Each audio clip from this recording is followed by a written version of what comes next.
your life. All right. Hare Krishna, devotees, welcome to our questions and answers session. Actually, we'll wait just 1 minute because it's not quite 6 o'clock in South Africa yet. So, but anyway, stay with us. Stay with us. And I think you'll find it interesting. We've got quite a few questions. Right. Okay. So let us begin. And we have, it appears to be 19 questions. Let's see how it goes. You know, we've got an hour. Should be enough time. We'll see. We'll see. First of all, some prayers. Nama Om Vishnupadaya Krishna Prestaya Bhutale Srimati Bhaktivedanta Swaminiti Namane Namaste Saraswati Devi Gauravani Pracharane Nirvishesha Shunyavadi Paschitya Dejatarane Sri Krishna Chaitanya Prabhu Nityananda Sri Advaita Gadadha Shivasadi Gaura Bhakta Vrinda Hare Krishna Krishna Krishna Hare Hare Hare Rama Rama Rama Hare Hare Vanchakavaturubhyascha Kripas Sindhubhya Eva Cha Paditanam Pavanebhyo Vaishnavebhyo Namo Namaha. So here we go, devotees and friends, with our questions and answers session for today, the 11th of August, 2024. So first one, I often run into arguments with people who say Krishna or Vishnu is not the Supreme Lord, but demigods like Durga are supreme. I get very angry. How to deal with such situations? Okay. Well, you know, to become angry is not going to really help. Yeah, it won't help. When you become angry, generally, you cannot think so clearly. In order to deal with, you know, a doubt like that you have to be able to think clearly. Yes, it's absolutely correct.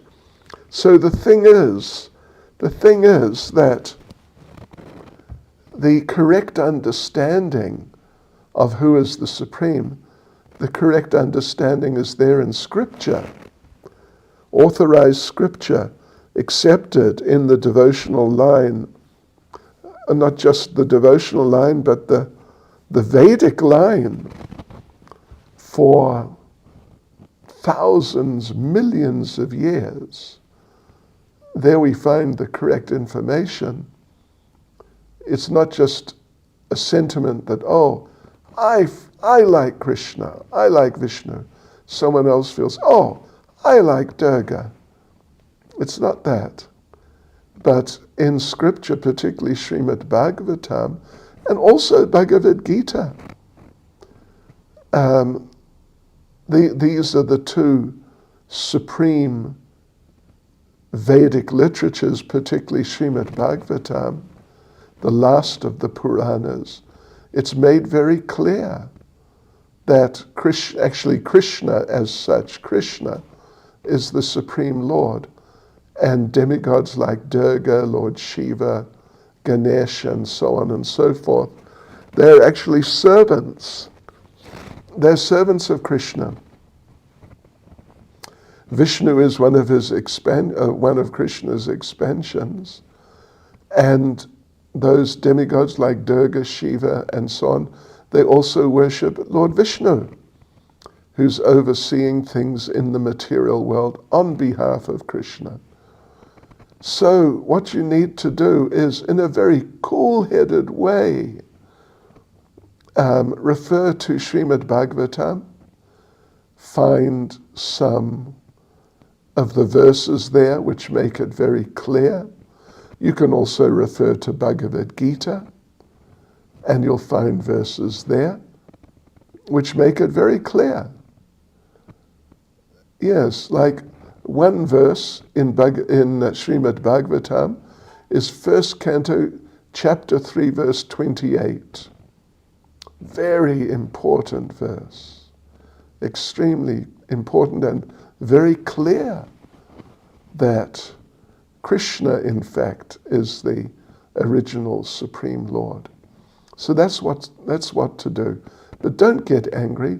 You know, these people are they just don't understand, that's all. They're in, a type of ignorance about these things. And it won't help to get angry. Anger often is also from ignorance, but rather keep a cool head and then present these things to them. And if they're sincere, they'll accept. If they're not sincere, they won't accept. And then you don't bother with them any further. Second question, what to do if we cannot get devotee association? Yes, well, devotee association is very important or even vital. So there are different things you can do. If you're living in some remote place and you just cannot get, you're unable to travel to wherever devotees are, then what you should do, this is what you should do. You should get online, because there's so many devotees online.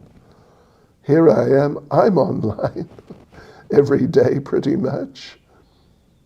And there are many devotees who are online regularly.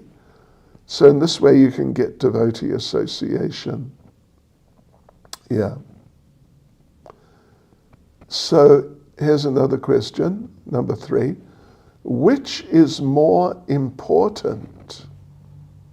And which is more important and nourishing, reading or listening to classes? Well, Srila Prabhupada particularly emphasized listening to classes, but he also emphasized reading. So you should actually do both. Although from what Prabhupada says, he was feeling that listening to classes was more important, more nourishing. But still you must also read regularly. Prabhupada said, you must read all of my books. If you read in Chaitanya Charitamrita in the Madhya Leela, the last chapter, I think it's 25 of the Madhya Leela Chaitanya Charitamrita, there's one verse, it's maybe the 4th to last verse in the Madhya Leela. If you look around, it's around the 4th to last or so. And Srila Prabhupada makes the point there that any of my followers who do not read all my books will end up eating and sleeping and will gradually fall down from Krishna consciousness. So reading is essential, and listening to classes is essential, and maybe even more essential. So 4th question, how do I control my unnecessary attachments in the past with the opposite gender, which now as I'm in Krishna consciousness are causing hindrances in my bhakti? Yes, well, this sort of thing, it can be a big distraction from Krishna consciousness, because in every species, it's not only the humans, it's not only the men, it's not only the women, but this is there in every species. is attraction to the opposite gender. So, what to do? Well, if you really chant very nicely and go very deeply into devotional service, then you may find that the attachment reduces and you can deal with it without it disturbing you. If you can't do that, then, even after trying for some time, if you can't become at least somewhat free from that attachment, then it would be best in due course to become married and have to a devotee. I don't know if you're male or female, but either a good devotee husband or a good devotee wife, and they will help you in your Krishna consciousness, and your tendency to be attracted will be sort of taken care of, you could say. So these are things that can be done. Either just become much more deeply connected with Krishna through chanting and studying and serving, and in that way become purified and gradually become free of that attachment. Or if you can't, get married in due course. Question 5. Why is second initiation necessary? Can we not get back to God, to Godhead, by just first initiation? Well, the second initiation is a recognition of the devotee having become more advanced since the time they got first initiation. Yes. So it's important like that. But, great importance is there because with second initiation, you receive the Gayatri mantras, 7 of them, very important mantras, which help us with chanting Hare Krishna, and they just help us in general in our Krishna consciousness. So that's one thing that you receive when you get second initiation, which is very valuable. And if you only have first initiation, you will not get it.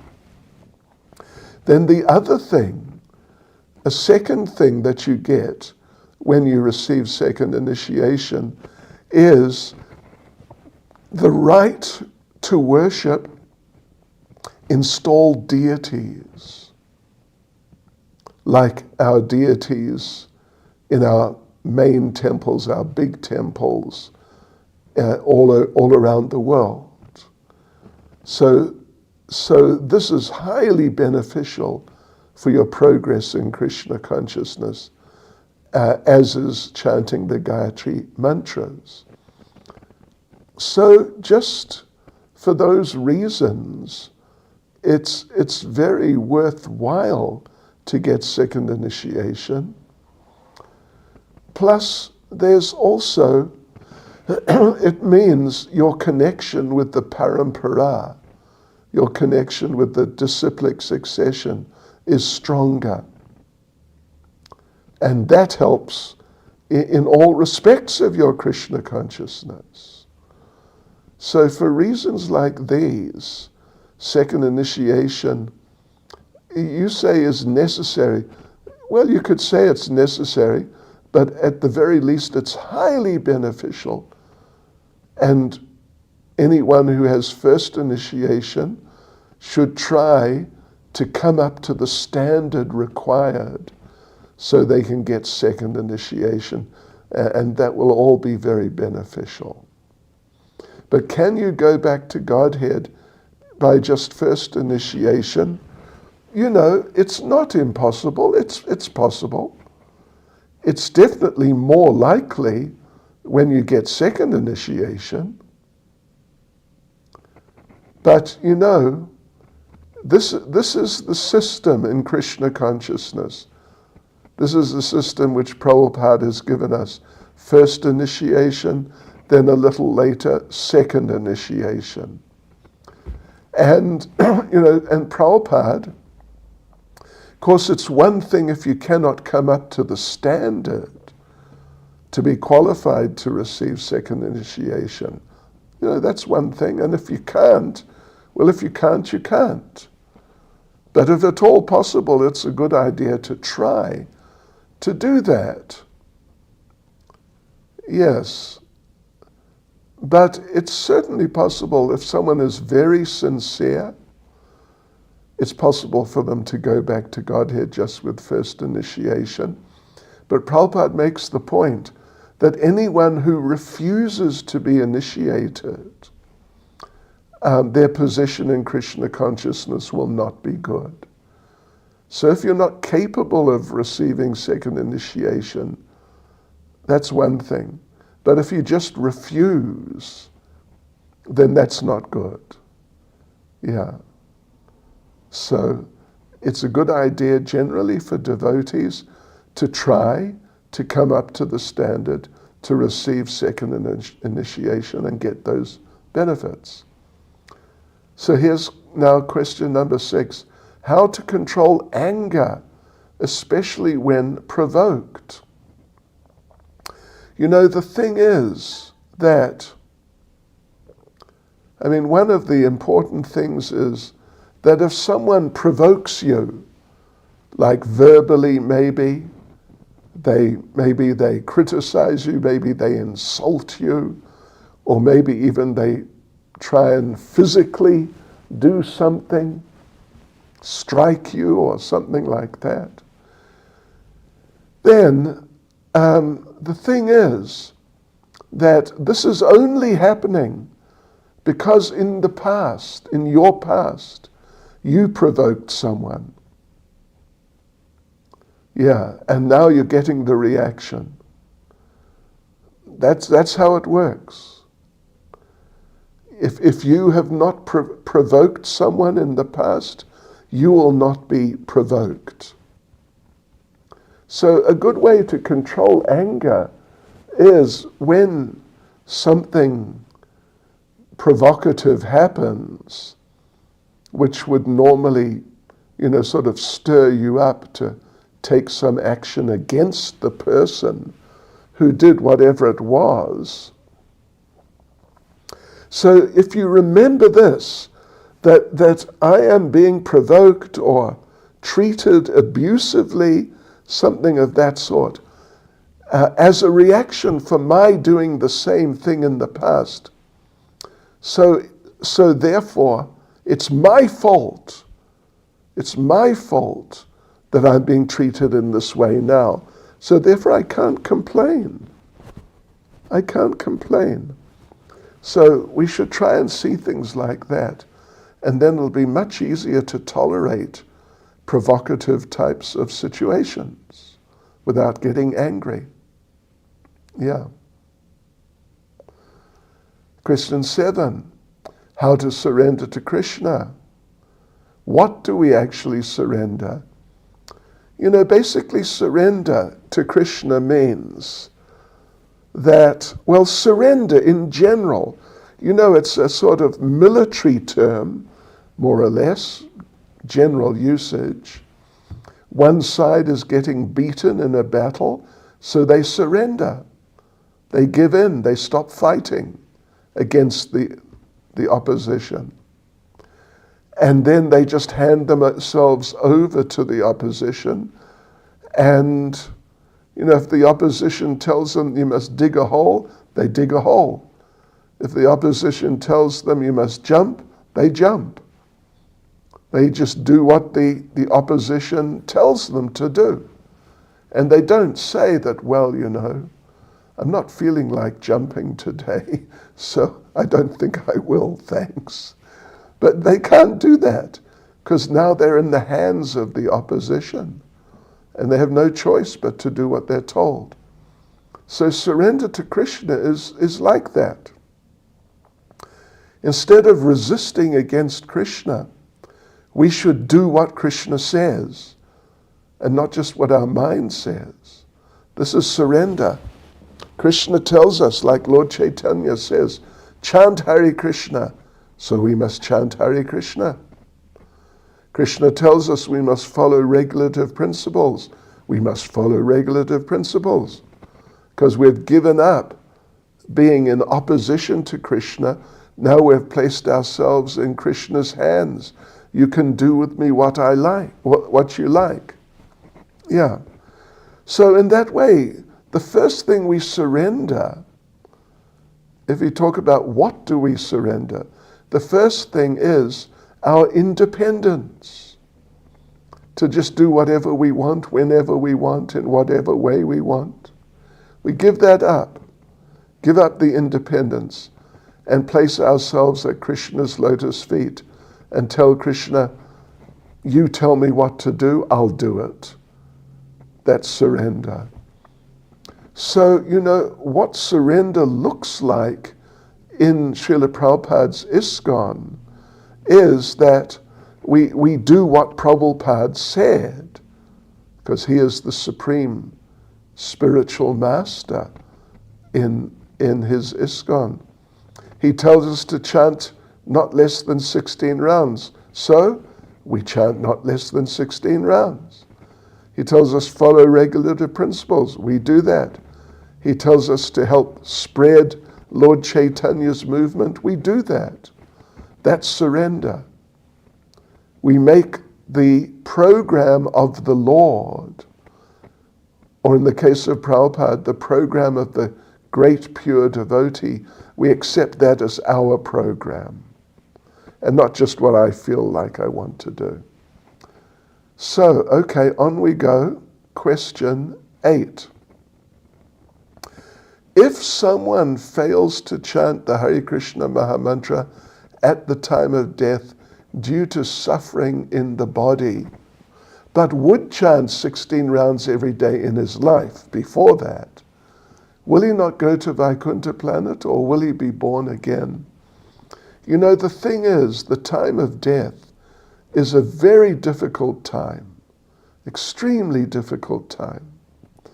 In fact, what happens with most people, and even most devotees, most at least, is that before they actually leave the body, before death actually occurs, they go into a state of unconsciousness. And then after some hours in that unconscious state, then they sort of drift away and they leave the body.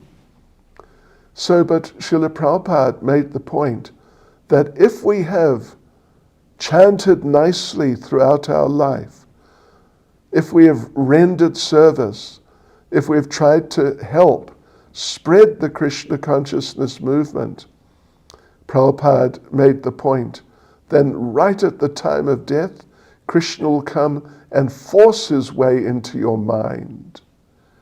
And so you'll be fully Krishna conscious. You'll go back to Godhead. Yes, but at the very least we should know Krishna is watching always. He knows what we've done in the past. And if he feels, all right, this devotee is ready to go back to Godhead, he'll take you back to Godhead. Right, so question 9. Does the spiritualist only love Krishna and no one else? Well, that's an important question. The devotee, let us say devotee, spiritualist, more appropriate term would be devotee, but you can say spiritualist if you want. Loves Krishna, definitely. But he also loves Krishna's devotees. Just like, anyway, well, there's a saying, actually, which Prabhupada would refer to sometimes.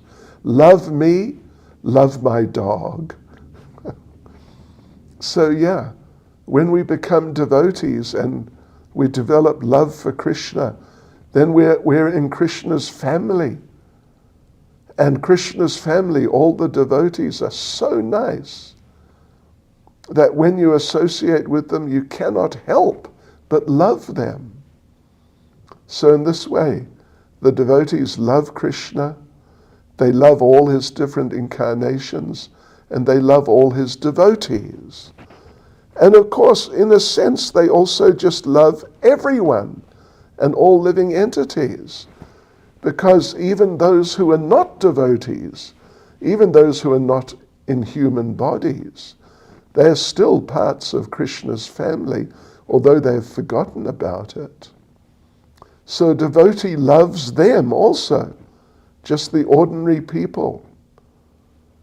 And the devotee expresses that love by trying to help them become Krishna conscious.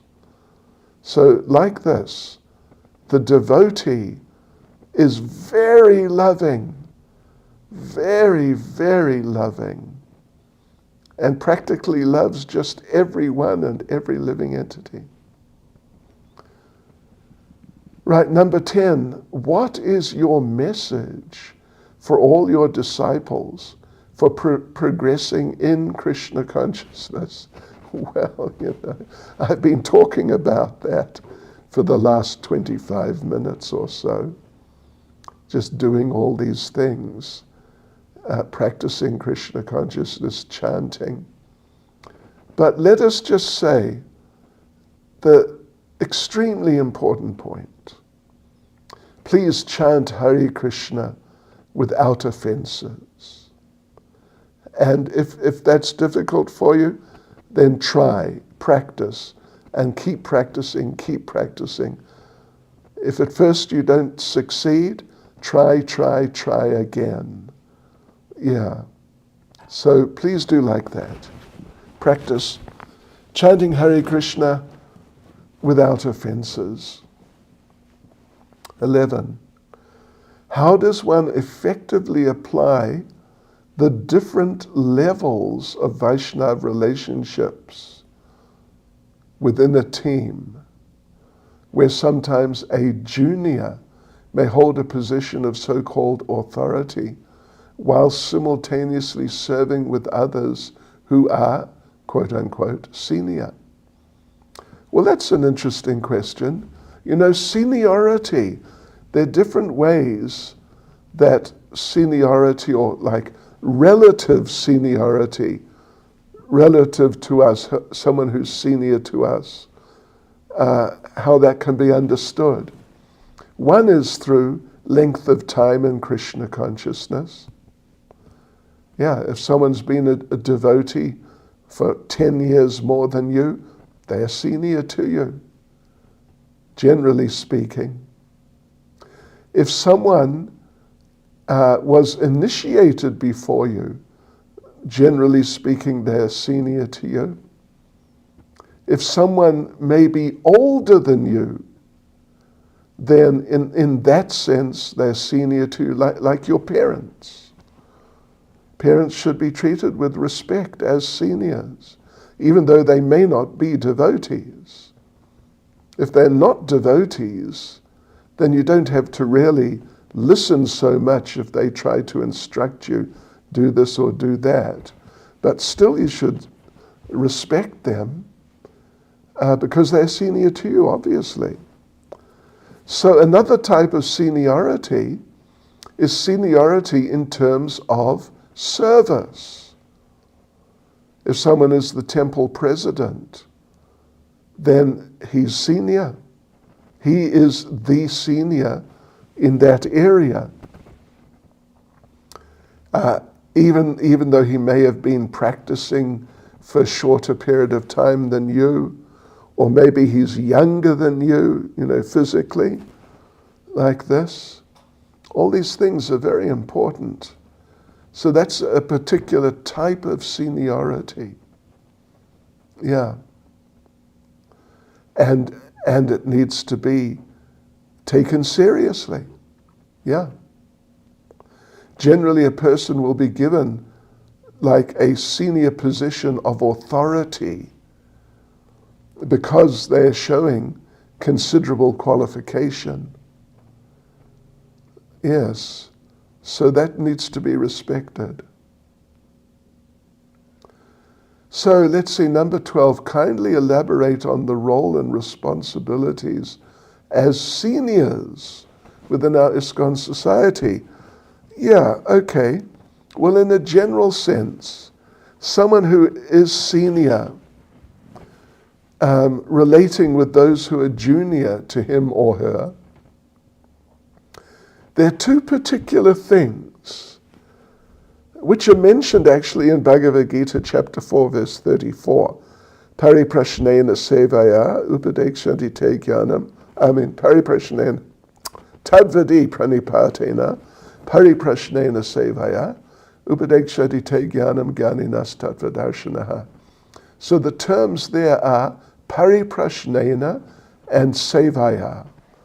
If someone is senior to you, then you have the right to ask them questions about Krishna consciousness. And you have the responsibility to render service to them, to help them in their services within ISKCON. So these are the two main responsibilities of seniors in a general sense. There's another important responsibility which Krishna doesn't mention in that verse. That is to set a good example of what it means to be a Krishna conscious person. Yeah. So just by looking at you, people can see, oh yeah, this is what it means to be Krishna conscious. 13, for our preaching to be effective, we must be practicing. Yes. To what extent will our preaching be effective, considering that we're in a constant state of self-development, always trying to learn and practice? Well, the thing is, every devotee is in a constant state of development. Even Srimati Radharani is advancing in Krishna consciousness every day. Even Prabhupada is advancing in Krishna consciousness every day. Yes. So, but when it comes to preaching, then Srila Prabhupada made the point that whatever we've understood, we can preach. Don't speculate. Don't just try and make things up or like that. And in fact, we are told, Prabhupada said once, if all you know about Krishna consciousness is that prasadam tastes good, then just distribute prasadam and tell people this tastes really good. Yeah. But if you know more, then you can explain more. Yes. So, we're in a constant state of self-development, and that includes our knowledge is constantly developing. At least if we're practicing properly, we'll be learning things like things we were not so clear on, or maybe not aware of at all about Krishna consciousness. Every day we'll be learning things. And once you learn those things, you can try and teach them to others. So it's not like a challenge or a problem that you are developing, you're learning, you're developing your practice, improving your practice. It's not like a challenge to your preaching, but rather it will facilitate your preaching more and more. As you learn more, you'll be able to preach more.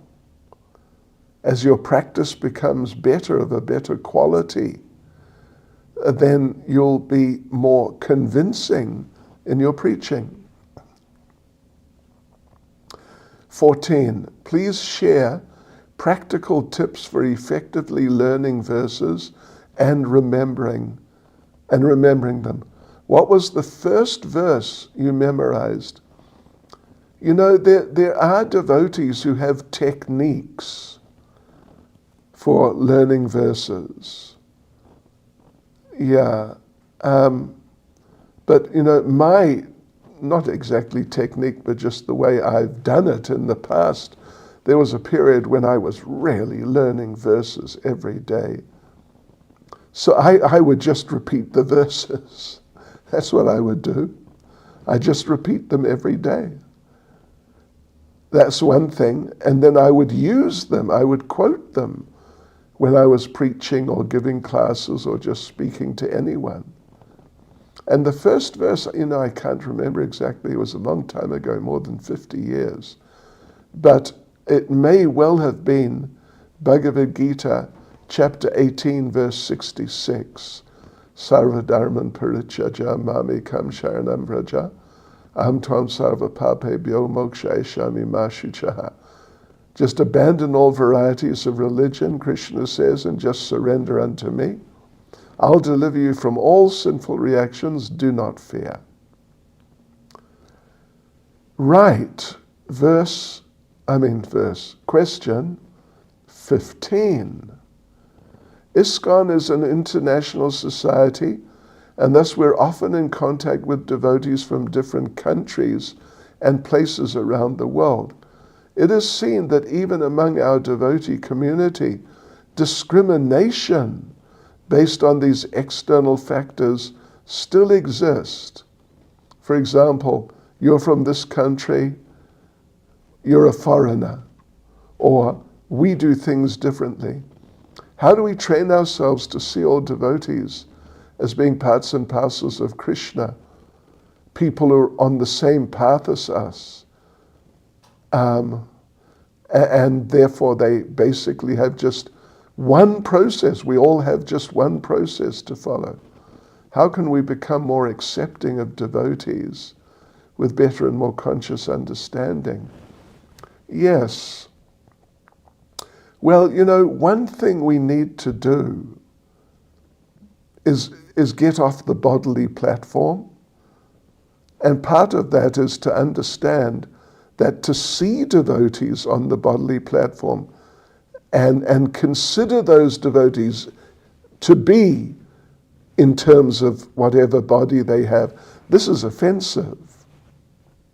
It's a real offense to see devotees from the materialistic point of view. It's a real offense.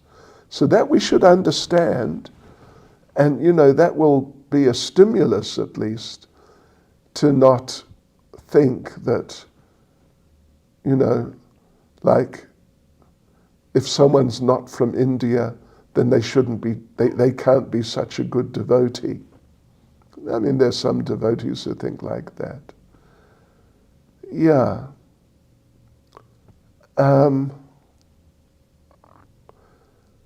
Yes, and we have to, you know, we have to chant very attentively.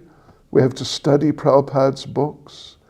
And we have to pray to Krishna, please give me the intelligence that when I see a devotee, I will see their good qualities, their devotional qualities, and not just their material body and how they've been conditioned in a certain way materially by being brought up in a certain country, like that. Yeah. We should pray to Krishna to help us to overcome the horrible effects of bodily consciousness. 16. How to develop the correct bhava for Vrindavan Dham. Well, you know, bhava, in terms of how we generally use it in Krishna consciousness, it would not exactly be the best term to use if we're referring to like mood, attitude. Yeah, how to develop the best or the correct mood for entering Vrindavan Dham. Yeah. It would be better to think of the subject in those terms, because bhava generally means, not always, but generally means a very highly elevated level of Krishna consciousness. Very highly elevated, which, in practically so many cases, we are not on. Yeah. So, yeah, we should try and develop the right mood by studying Prabhupada's books and seeing what Prabhupada says about Vrindavan Dham, how sacred it is, how sacred all living entities are in Vrindavan Dham.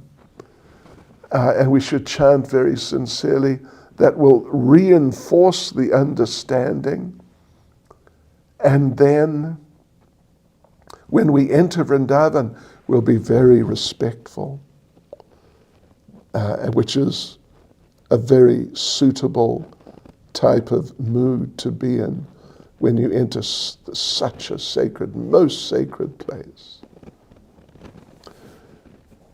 17, what should be my meditation when chanting Gayatri Mantra? When you're chanting Gayatri, or when you're chanting Hare Krishna, the meditation is that you chant nicely and you hear it nicely. Of course, Gayatri you chant, it's not audible. You chant silently. But your meditation should be simply to sort of, so to speak, hear the mantras in your head. Yeah. And really focus on the mantras, because those mantras are statements. And, very important statements. Like the first verse of Gayatri, Om Bhurбhuva Swatat Savitur, etc. Notice I didn't repeat the whole thing, but it's very famous. So many people know that first Gayatri mantra. It's saying that we worship Krishna, who has assumed the form of the sun god. So we meditate on him. Yes. So we should meditate on him, particularly by hearing the mantra within our minds. 18. Srimad Bhagavatam's full of prayers. Out of these prayers, which prayer would you advise to recite on a regular basis for advancing in devotional service? Okay. Now that's a good one. That's a good one. Let me just look it up. What I'm thinking of is one of the four of the prayers actually, of Vritrasura. Vritrasura in Srimad Bhagavatam. And they appear, I'm just getting there, what am I doing? No, in the wrong place. Where on earth?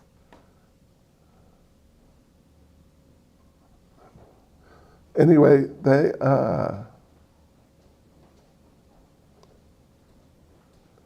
The prayers of Vritrasura. Well, I can just look it up here, because this other computer I don't have Prabhupada's books on it. So we are talking about 6th canto. 6th canto.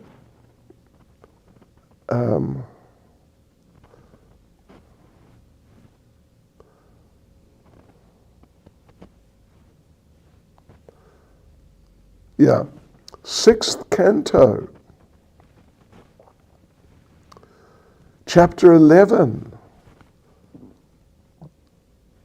verse 24, 25, 26, and 27. Yeah, these are very important prayers.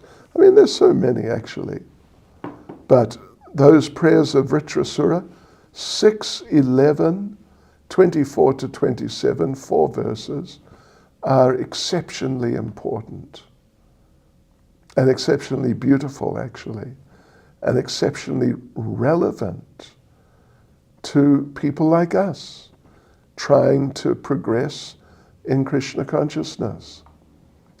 So here's the last question, number 19. What is your favorite verse from Bhagavad Gita, Srimad Bhagavatam, and Chaitanya Charitamrita? Yes, okay. Well, Bhagavad Gita, you know, there's many. But probably my favorite verse from Bhagavad Gita is chapter 18, verse 66, which I just quoted. Sarvadhaman parityajya mamekam sharanam vraja aham tam sarva papebhyo mokshayashami ma shucha. Just abandon all varieties of religion. Krishna says, just surrender unto me. I'll deliver you from all sinful reactions. Do not fear. And then I would say my favorite verse, it's very hard to say, but certainly one of the very favorites is 1st Canto, chapter 3, verse 28. 1, 3, 28. It's extremely, extremely important verse. It's actually the Paribhas Sutra of the whole Srimad Bhagavatam, means the essential verse which defines what is the message of Srimad Bhagavatam 1.3.28. Eti changsa kala pumsa Krishna stu Bhagavan swayam indrari vyakalam lokam mridayanti yuge yuge. Yes, so such an important verse. This is coming at the end of a whole sequence of verses listing out some of the main incarnations of Krishna. So therefore the translation is that all of the above mentioned incarnations coming in the list before this one. So all of the above mentioned incarnations are either plenary portions or portions of the plenary portions of the Lord. But Lord Sri Krishna is the original personality of Godhead. All of them appear on planets whenever there's a disturbance created by the atheists. The Lord incarnates to protect the theists. So it's a definitive verse defining what is the message of the Bhagavatam. What is the Bhagavatam about? And what is the Bhagavatam about? It's about Krishna. Krishna, the Supreme Personality of Godhead.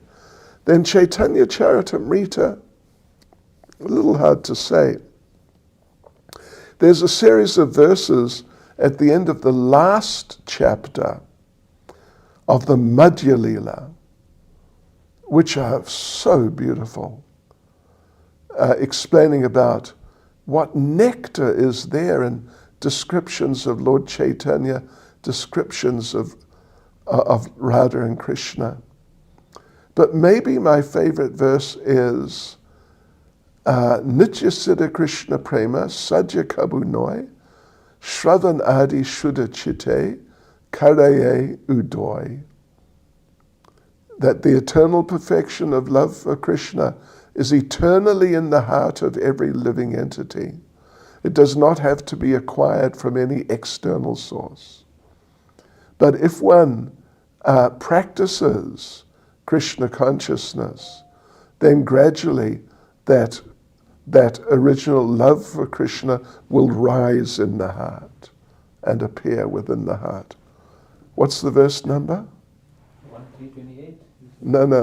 Now I'm talking about Chaitanya Charitamrita. Oh no, that one I don't know. Really. Yeah, well, I do, but I just offhand Can't remember.